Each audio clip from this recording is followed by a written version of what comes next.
Hey guys, long time no see. Two heads up here. Welcome to my first Elden Ring build video.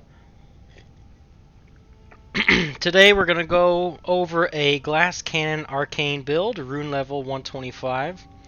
So we're going to start off talking about the stats and starting class, then weapons and their uses, and finally we will demo the weapons. So let's jump right into it.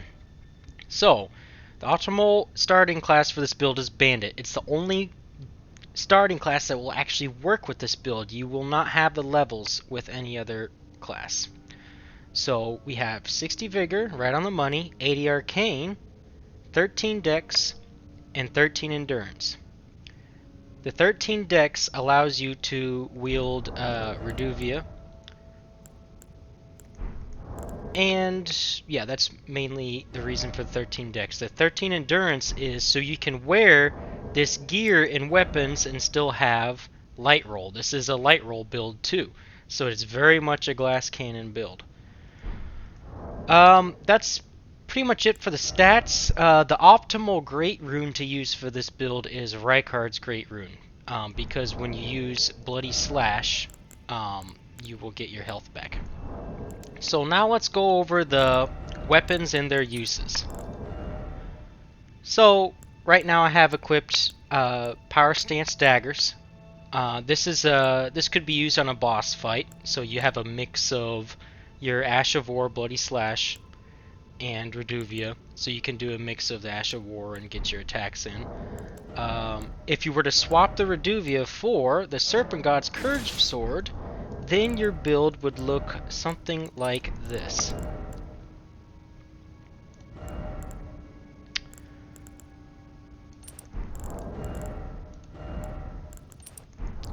So you can one-shot, this is the one-shot part of this build, is this Ash of War right here. So this Ash of War will one-shot Halig Tree soldiers, yeah, anything in that health range. And of course, if you do damage to an enemy that is not paying attention to you, it does just a tremendous amount of damage. What makes this build also so special is it's centered around Blue Dancer Charm. So as you can see, I am below 16 equip load, so I get the second highest tier of scaled physical damage. That's what this charm does. It's just for scaled physical damage. And would you look at that? We get an A scaling in Arcane on this Great Knife. So that's the reason we just put Bloody Slash on this one. It also has base bleed buildup, which also benefits from the Arcane infusion. It's very fun to use, a ton of damage. So if you were clearing, let's say you're doing co-op and you were clearing someplace like Mikla's Halig Tree, this is the setup that you would use. You'd get health back from Serpent God's Curved Sword, you'd get your mana back. By the way, Bloody Slash only costs 6 FP, and so you get half of that back with each enemy killed. So this is a very self-sustaining build, and on top of that, you can do Bestial Vitality. Oh, I have it equipped on this hand here. You can do Bestial Vitality for even more sustain. So yeah, this is a very fun build to clear through enemies. Is this double clicking here? What's going on here? Alright, so let's go over the rest of the weapons. The Shamshir is simply for when you're doing co-op to kill enemies that are not weak to bleed but are weak to fire. It's not really that necessary. The Sacrificial Axe, I believe, is too heavy to use, so I will actually bank that. Let me double check. I think the Sacrificial Axe is actually too heavy to use. Let's see. Yes, it's too heavy to use, so I'm not sure why that was in my inventory. So let's go ahead and bank that.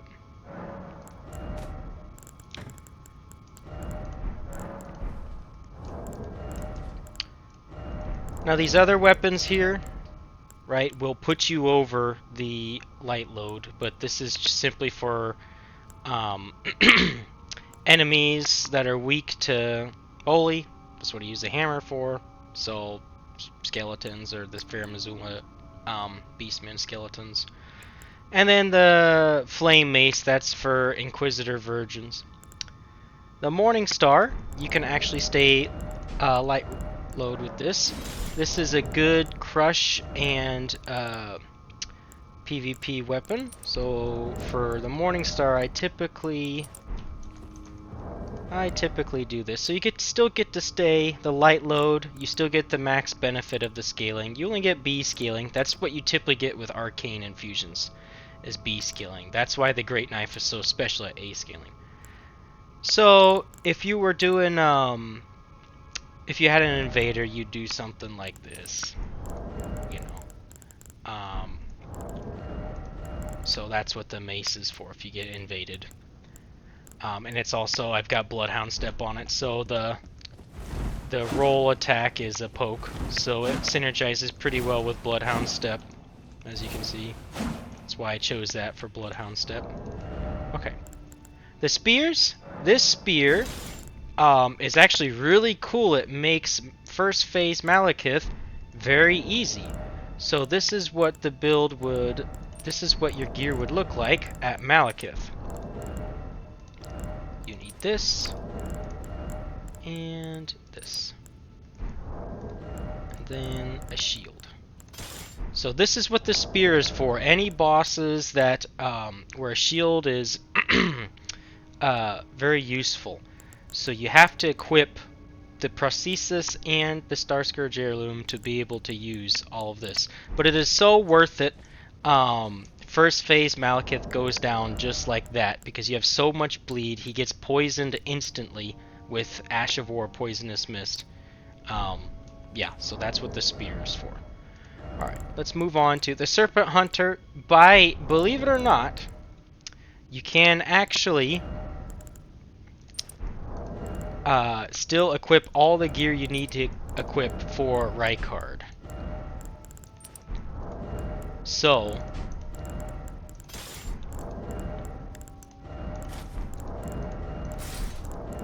let's say you get a Rykard summons. You're fat rolling, but you're not overloaded, shockingly enough. So if you get a Rykard summon, you can still do it. This armor, you get the 76 poise that will allow you to poise the lava and literally stand right next to Rykard and just crouch poke him to death. Just like any other build. So the only downside is you'll be fat rolling, but it's when you can poise the lava and just run up to Rykard and crouch poke him to death, it's being heavy load really doesn't matter at all. Alright, so let's get our gear back on. And I will go over this specific gear in a second here. This is pretty cool. So let's go over the gear for this.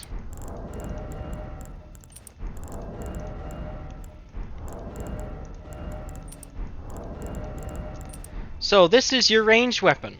You can't use a bow. I mean, you can. You can't use a ballista or anything like that, so this turns into your ranged weapon. And so you've got, what's it called? Spectral Lance. That's the Ash of War in this. Of course, it's Occult infused. And this actually does a pretty decent amount of damage, and it does good poise damage as well. I think it does around, with all these talismans, it does around 900 damage or so, which is very decent. It's got great range. Maybe I can hit him. Oh, that's a little high. Still a little high. What is this aiming? Almost. Okay. So it goes pretty far, as you can see, not quite that far. So this is just your ranged weapon. It does put you over the light roll. There are some weapons that will put you over light roll. That's okay. It's they're needed for a specific purpose. Now, these are pretty cool. You get to use dual whips. So let's go over the build for that.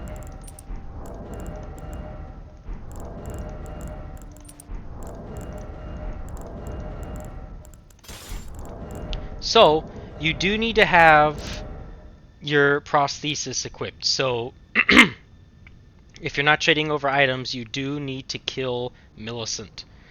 You can kill her after you kill the Godskin Apostle atop of the Windmill Plateau or whatever it is. So this is what I use to defeat Radagon.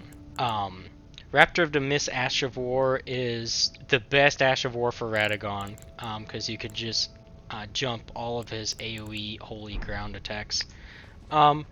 This is okay if you get invaded in co-op. It's not the best. Basically, your only attacks are going to be the running power stance attack, jumping power stance attack. That's really it, and so it's very predictable. I don't recommend it, but it is useful. So you do get a fair amount. Look, so for dual wielding or power stancing these weapons, you get over 1,000 AR. You get 1,060, which is very good. But these, I basically just use these for Malekith. I mean, sorry, for Radagon. And also, these whips are actually, speaking of Malekith, second phase Malekith. This is, I switched to these whips for second phase Malekith. And then the trinkets remain exactly the same, because Malekith does holy damage. Alright, let's see what we have left. Oh, and yeah, we got a couple more left. So, the Caestus. This, let's go ahead and get our... This is your invasion weapon, or if you get invaded, this is what you equip when you get invaded. I have Storm Stomp on these. Endure works fine just as well. So you have no poise, so it's nice to have one or two weapons that do give you some passive poise. And so you can Storm Stomp into a heavy attack, yeah, that's basically it. Storm Stomp into a heavy attack. You got the running power stance attack, light attack, heavy attack. Yeah, these are just very good for PvP. This is really your main PvP weapon. Invaders will get used to the timing of your Bloody Slash on your Great Knife. If you invade, Bloody Slash will work a lot of the times. PvEers generally don't expect it or learn the timing to it. So if you do invasions, your Great Knife and Bloody Slash work just fine. I think overall the Occult infused Caestus are going to be a lot better. All these talismans just scale so hard in damage as soon as you get a couple hits off. And whenever you need poise, you can just press your Ash of War. Alright, and pretty much finally we have Bloodhound Claws, and so you can have this same exact these trinkets here, and you get Braggarts Roar with this. So you also get passive poise with the heavy attack, and it does do a double slash, which is pretty good. So you can also use this in invasions or when you get invaded, because you do get the passive poise from your heavy just by pressing it once. This way, these claws are also great on Fire Giant, Melania. You could use them on Malekith as well if you wanted to. But yeah, once again, the damage scales up very fast with these weapons. And then finally, we do have a bow. I actually forgot about this bow. You do have to equip the prosthesis to use it. And the rest of these, this is just a shield. Torches, just by somehow, if you get summoned to do a Black Knife Assassin, that's what the Sentry Torch is for. It's just a beast repellent torch. If your host is struggling with rats. I think let's go over the worn gear. So the quest lines you have to complete, or partially complete, is Millicent's quest line for the prosthesis. You get this Blue Dancer Charm from the High Road Cave very early on. That's another perk of this build. So when you make your bandit, your new character, you can get a Great Knife very easily. They're farmed off of the tiny baby demi-humans. And you get Bloody Slash right at the beginning of the game in uh, that guy's, oh god, what's his name? I forget his name. Kenneth Heights tower here, Fort Height, that's what it's called. So this build is a very good, it's fun to level with. Yeah, because it's very front loaded. You get your Great Knife, and your Reduvia as well. You get it right off the bat.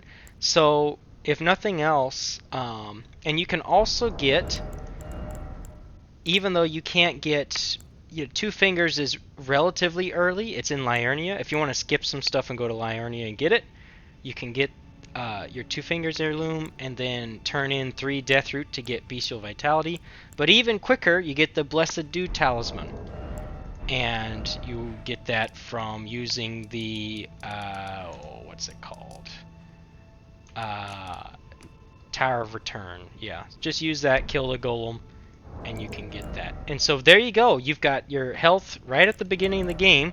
You have power stance weapons, one that takes somber stones, one that takes regular stones. This blue dancer charm is also very early game.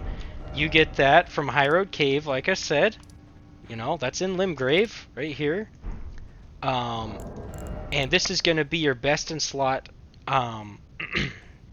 trinket for the entire game. Other charms you get early game. Obviously, like I said, the Blessed Dew. And so after you kill Morgott or Margit, you get these are your 2 talismans right here. And they'll get you through Stormville. This is going to be your build right here. Now, you'll still be your bandit clothes might be light enough.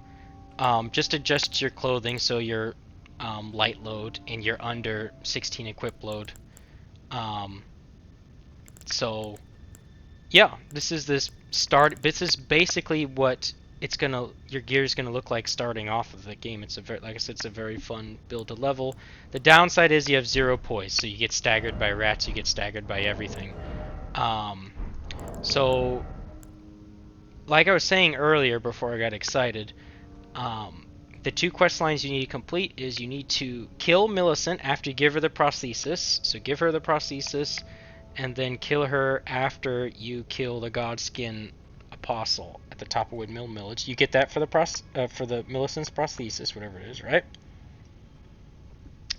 And then you need to do the Gold Mask quest line. His gear is crucial. So Commoner's Headband, you can get that anywhere.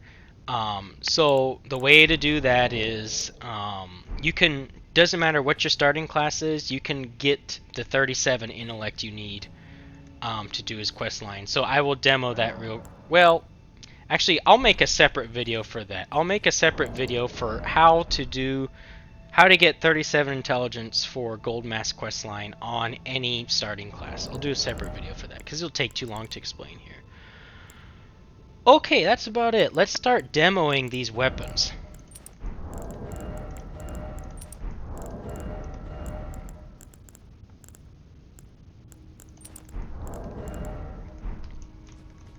Go ahead and rest.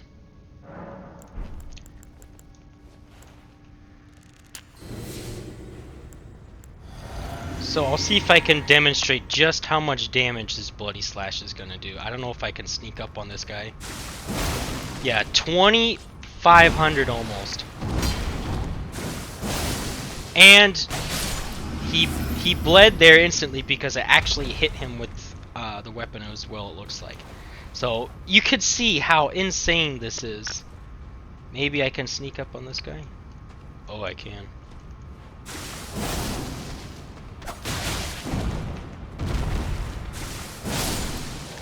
See how insane that is?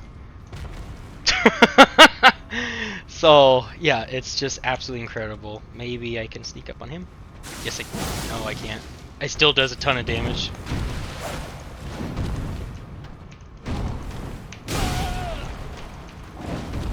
That's not gonna reach. This is the much harder one. This is a downside of the claw. I mean, of the daggers, obviously, is their reach. Here we go. Alright, so next we'll demo, you don't really use the mace, but I can demo it real quick.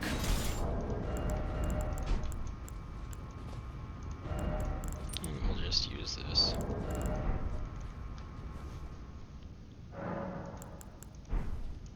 Oh, there's one more thing I want to demo with the daggers. Let me do that. We'll just do brain dead daggers. How about that? Instead of that, we'll do that. Okay. This is just brain dead daggers.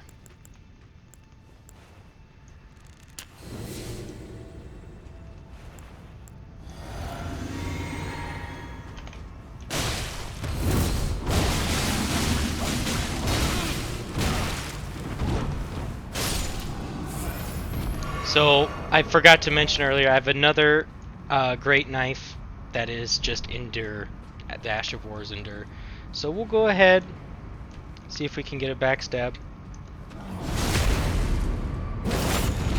Maybe fully charge a heavy. Yeah. And your AR goes up, I mean, tremendously. That's 1200 AR right there. We can just... Another nice thing about this build is... Ooh, oh. And the bleed staggers, which is nice. Yeah. So... These are going to be your main bread and butter weapons here. These daggers, the Reduvia, despite a B scaling, you notice it still has higher... has higher bleed build up, and it also has higher AR. So don't let the arcane scaling fool you. Even though we are 80 arcane, the Reduvia is still a better attack weapon than the Great Knife. And that's simply because it's heavier. It's 1 weight heavier. I prefer to use it on my offhand. I don't really use the Ash of War on this one. Alright, so now that we're done with daggers, let's just move to the Morningstar too, I guess. I mean, it doesn't hurt anything. And so these are the trinkets I'd use with the Morningstar. You do have to two-hand it. And let's get started.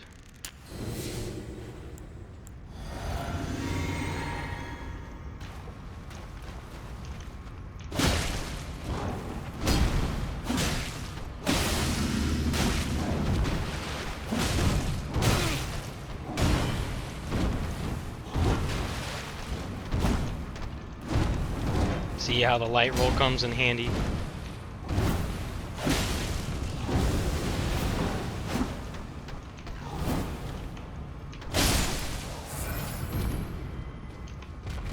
The turtle talisman is extremely useful here. You can also use a great shield talisman if you want to, just for the stamina regen, since you hardly have any. It is very useful.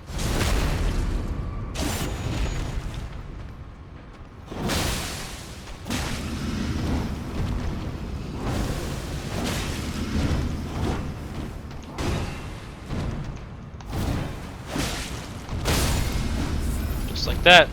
So every weapon is good with this build.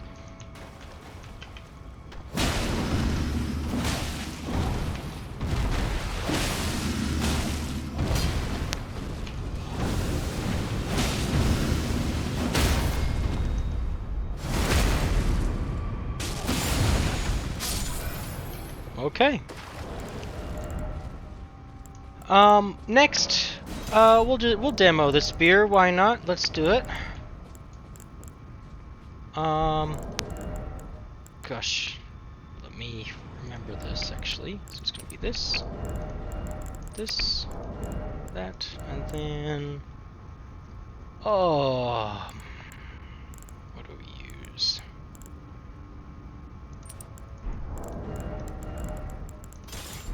You know what? We should probably use this to be safe. Alright. I've never done this before on these. I've literally only used this on Beast Clergyman, you know, first phase Malachites, so we'll see how this goes. Also, I have, what's it called? Ash of War no skill on my shield.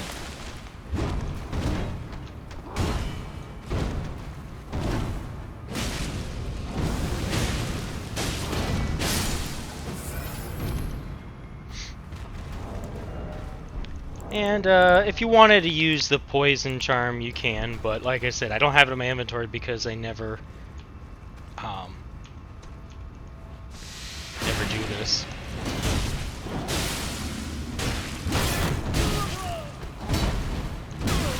Oh, that hit me?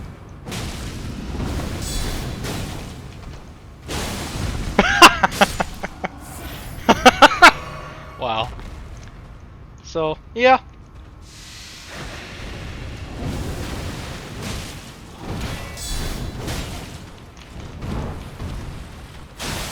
Ooh, that was a good backstab.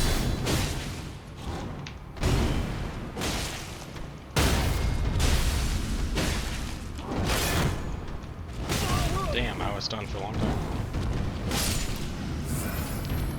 Okay, on to the next weapon. We're not going to demo the Serpent Hunter. We will demo this, how about that? We don't need their range, so we'll just use the Spirit Talisman. This does benefit off of counter hits. So we'll use that, and we'll also use that.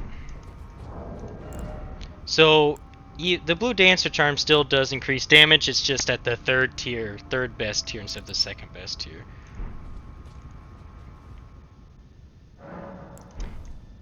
And I don't think I'll even physic for this one. They will dodge these, so we'll see how it goes. I'm getting hit by that. 3 hits.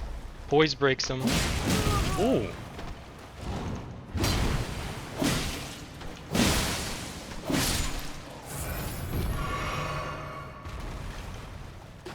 So it's an okay weapon. I mean, everything built with 80 Arcane, blood loss just happens so quickly. He's gonna dodge this, yep.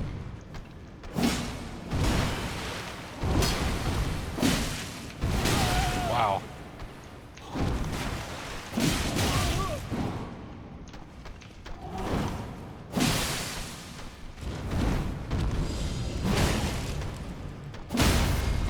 There's the poise break.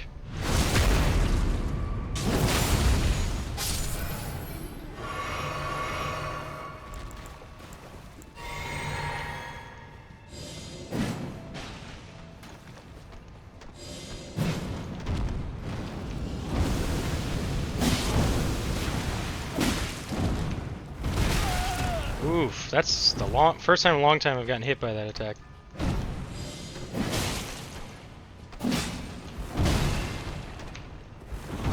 Ooh.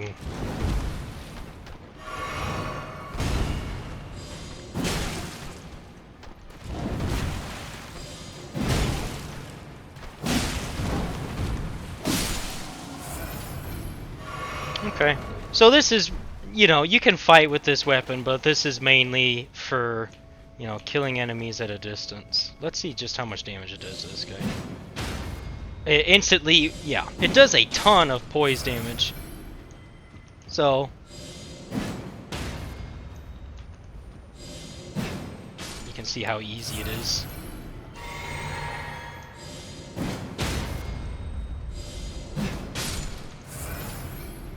Very good.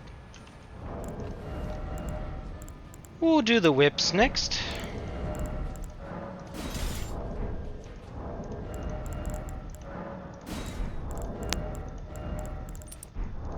Let's see what we got here.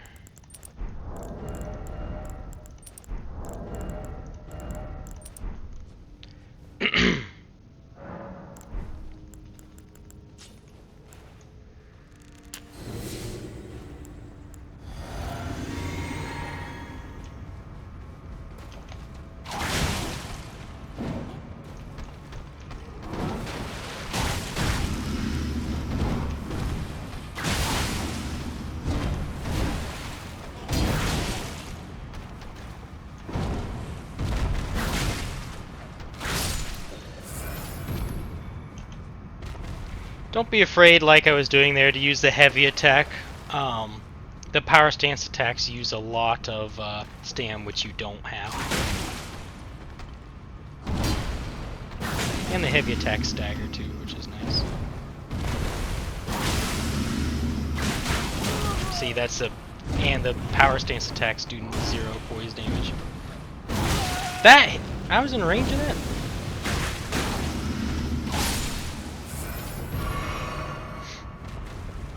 You can see your AR just scales up tremendously, you know, over 1200, 1250, or 1260, 70, whatever it is.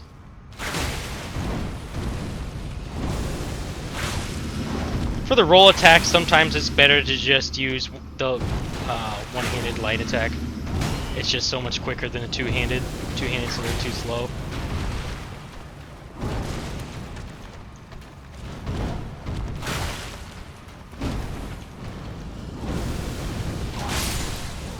And everything just bleeds so fast. If it bleeds, it dies, basically. So as you can see, all these weapons are fantastic. We're not quite done yet. We do have a wide array of weapons we can use. And this will be fun. Their omens can poise Storm Stomp. Some of the Storm Stomps, some of his attacks poise Storm Stomp. So we will probably get here, but it's still pretty brain dead. Oh, I'm not used to.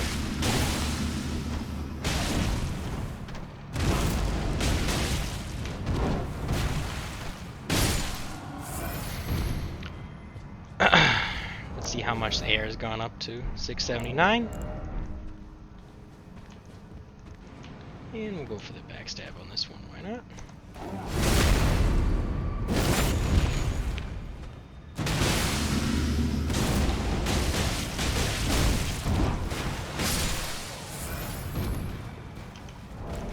$705.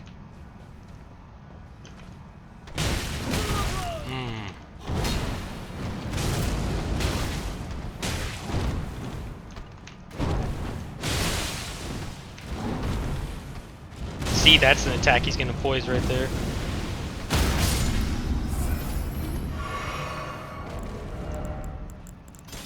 And the claws are insane as well. The claws should be better because you get the same poise as Storm Stomp. You get that 101 poise or 100 poise that 101 poise that Storm Stomp gives. But you also do damage.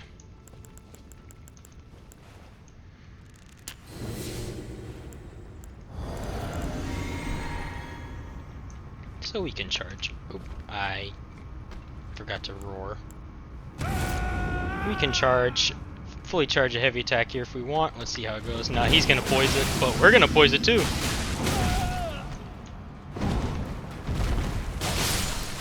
Yeah, the claws just do so much damage. On top of the fact that these guys are weak to slash. So the damage really scales with Braggart roar. See, we're way over what the Caestus were. Yeah, don't be afraid to use your heavy attack. Just don't charge it, just use it. 773, 852. Yeah, it's insane.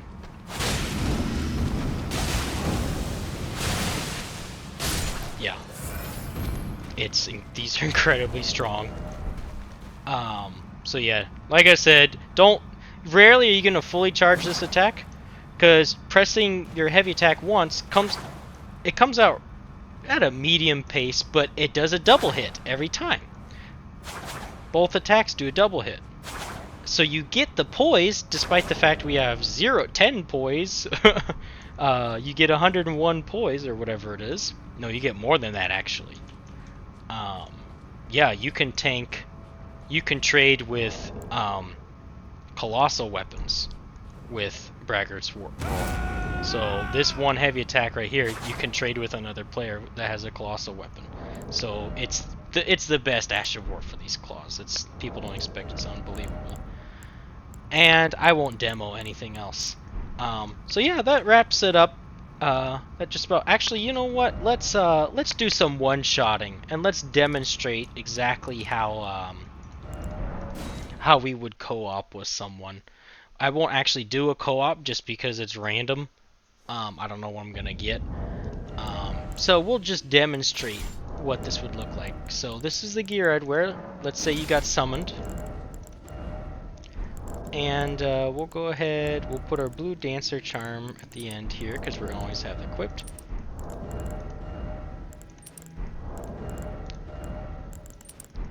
And this is what your setup would look like. And you would just two-hand the dagger because you don't have the stats to use a curved sword anyway. That's okay. As long as it's in your offhand, you'll still get the regen from it. Now I've got Rykard's Rune activated as well, so I've got 3 different sources of healing. I got the sword, the Taker's Cameo, and then Rykard's Rune. So I'm just going to be healing a ton after every Ash of War, Bloody Slash. And then also we get the Ancestral Horn to heal us as well. So we'll just go ahead, just for extra sustain. It's totally unnecessary, but we'll use Bestial Vitality. What did I have equipped here? That, okay. And I'll just demonstrate the power of this. See, 2,500 damage basically. We'll just one-shot these guys. I don't know if we'll reach him. Doesn't matter, we can spam it, only costs 3 FP. See how much I get back? It's incredible.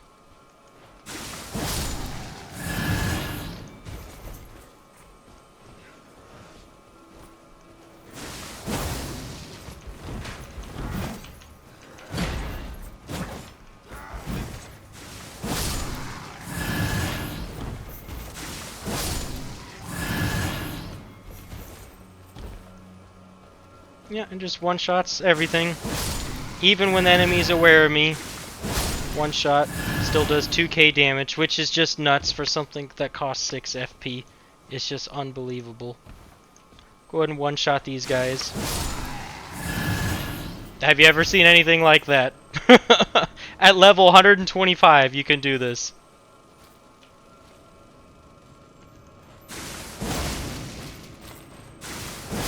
Two-shot, a clean Rot Knight. Now in co-op, they're going to have more health.